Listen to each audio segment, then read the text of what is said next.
Gotcha. Hey everybody, Green Films Official here. Oh, God. Oh, I am not wearing that for the whole video. Today, I'm going to be analyzing not one, but two films from one of my favorite franchises of all time.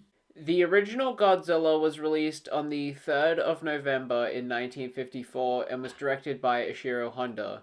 It stars Akira Takarada, Momoko Kochi, Akihiko Hirata, Takashi Shimura, Katsuki Tezuka, and Haru Nakajima.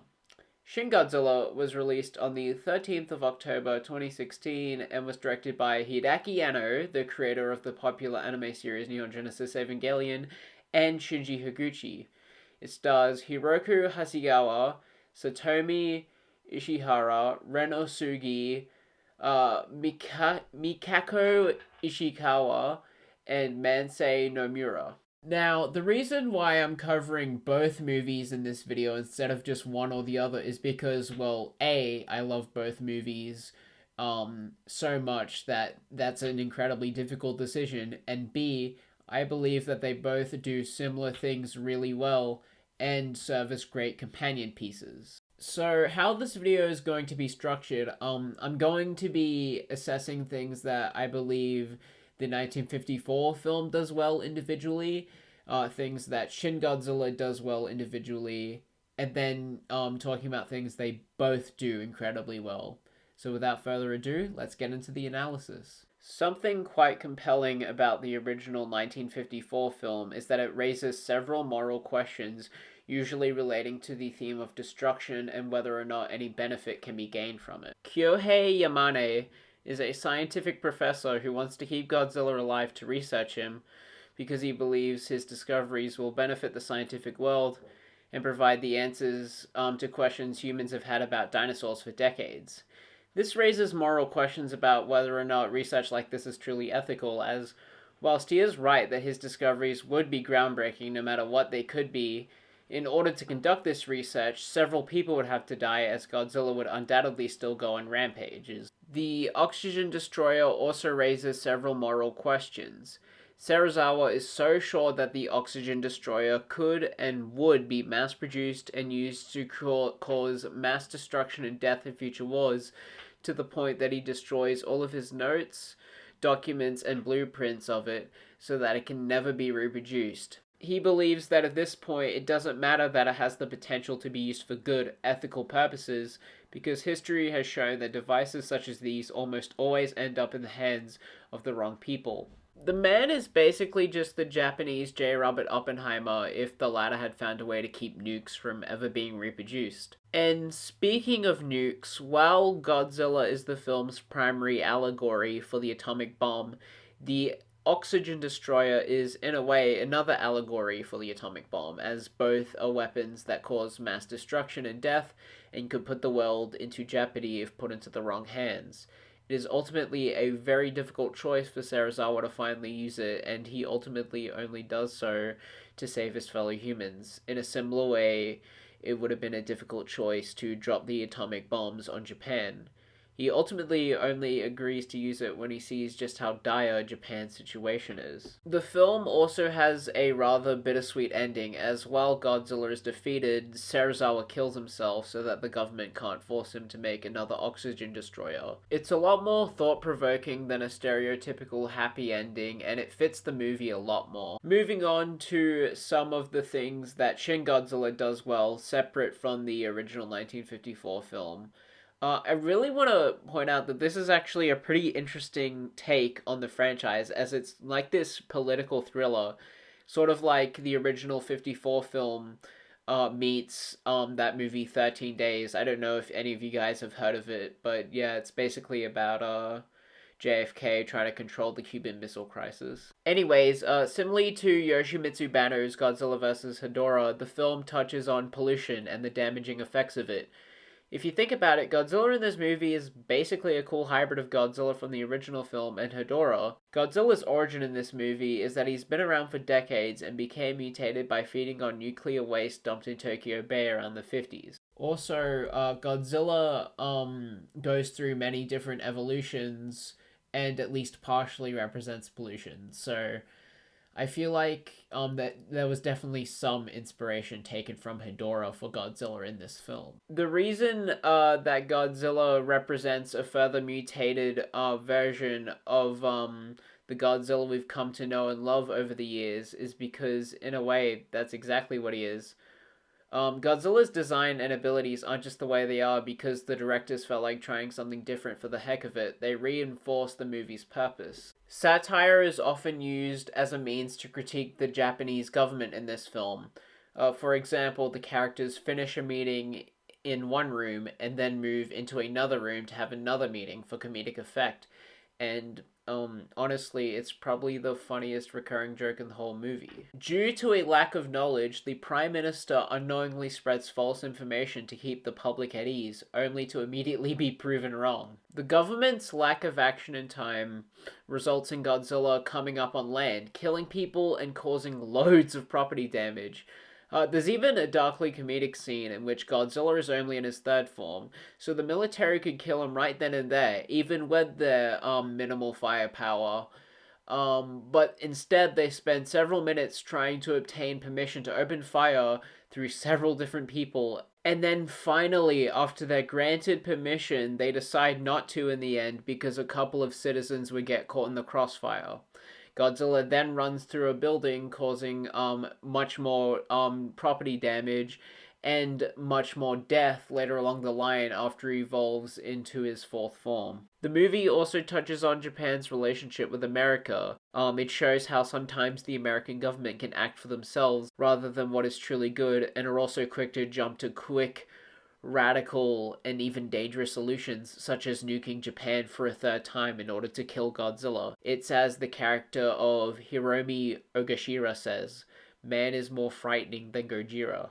Now that I've gone over the great things that these movies do independently from each other, I would now like to discuss the things that they both do well and why they're such great companion pieces, starting with the fact that both of these movies showcase the traditional Japanese value of the collective over the individual. In 54, several different perspectives are considered. An older man views Godzilla as an ancient god, while scientists view him as a dinosaur that has resurfaced. The government and military believe he should be destroyed for the safety of Japan and its citizens, whilst the professor believes that Godzilla needs to be kept alive so that he can be researched. We are shown numerous perspectives during Godzilla's most destructive rampage. Serizawa doesn't ultimately decide to use the oxygen destroyer by himself. Multiple children sing together towards the end of the film. Almost all of the main characters are there when Serizawa deploys the oxygen destroyer. The focus isn't just on him. In Shin Godzilla, this theme is even more prevalent. There isn't necessarily just one main character. Oh, well, I guess a case could be made that Yaguchi is the protagonist. But really, there are numerous main characters that the film focuses on at the same time, to the point that it's almost a little overwhelming. Numerous decisions that characters make are decisions that consider other people or are approved by other people first. Moving on to the big G-Man himself, Godzilla represents a fault with humanity in both films. In 54, Godzilla is a walking, breathing allegory for the atomic bomb. His head paired with his neck is shaped like a mushroom cloud when observed from the front. He emits radiation. He uses atomic breath to assist him in his destruction.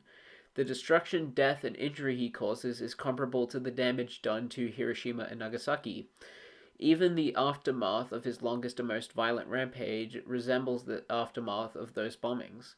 The city is literally left in flames. The hospital scene shows how people have become injured and homeless as a result of Godzilla's attack.